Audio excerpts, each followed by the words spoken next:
Fuji grew increasingly dissatisfied with her manuscript, so she decided to completely redo it overnight, with Sue and the others busy with work.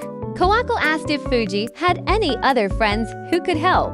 Fuji smacked her forehead as realization struck. Asagi, without hesitation, she sent a desperate SOS message. Excited, Asagi rushed over, assuming he was going to be a model.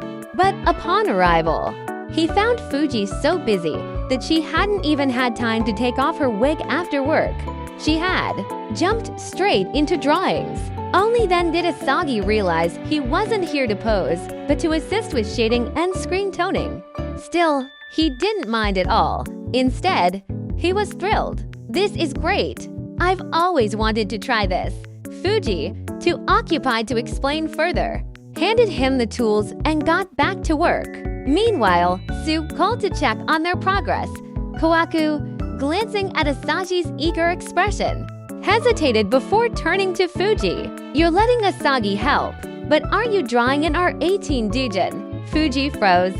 She had completely forgotten about that. Realizing that her content might be a bit too much for Asagi, she quickly rearranged her manuscript, carefully removing the intense scenes and leaving only the deep brotherly bond moments for Asagi to work on. Asagi carefully examined the pages and was visibly moved. Wow, the sick best friend gets pushed onto the bed and cared for.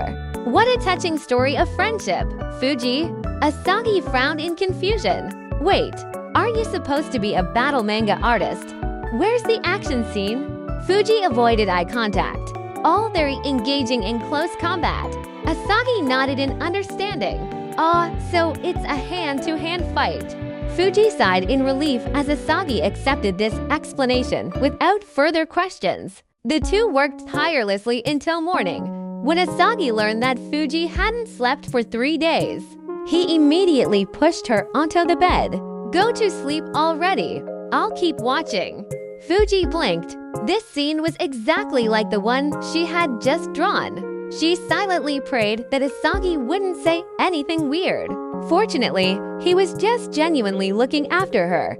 Before they knew it, they both ended up falling asleep together. Meanwhile, Tokaiwa was reviewing his coursework when he suddenly realized he had forgotten to complete an assignment. Panicked, he quickly messaged Sue for help. "Sue, I'm at the library." Without hesitation, Tokaiwa rushed over. After searching for a while and finding no sign of Sue, he was about to ask a nearby girl for help when she looked up, and he froze in shock. Sue, the girl in front of him, had delicate features and an elegant, gentle demeanor. Sue, in female attire. Seeing his stunned expression, Sue smiled casually. "What? Surprised? I do wear my regular clothes sometimes, you know?" After quickly copying the assignment, Sue suddenly suggested, "Let's go have a drink." To help him relax, she changed back into her male disguise and took him to a bar. Tokaiwa was worried about being a burden, so he quietly focused on drinking until he ended up drinking too much. Coincidentally, 2 female students from his class were also at the bar.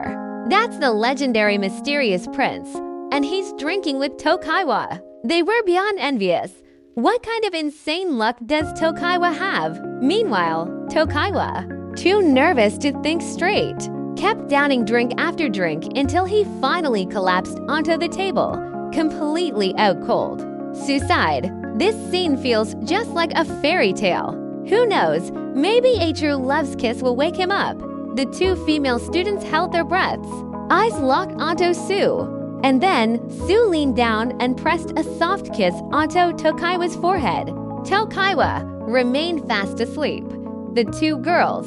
This is definitely not just a friendship.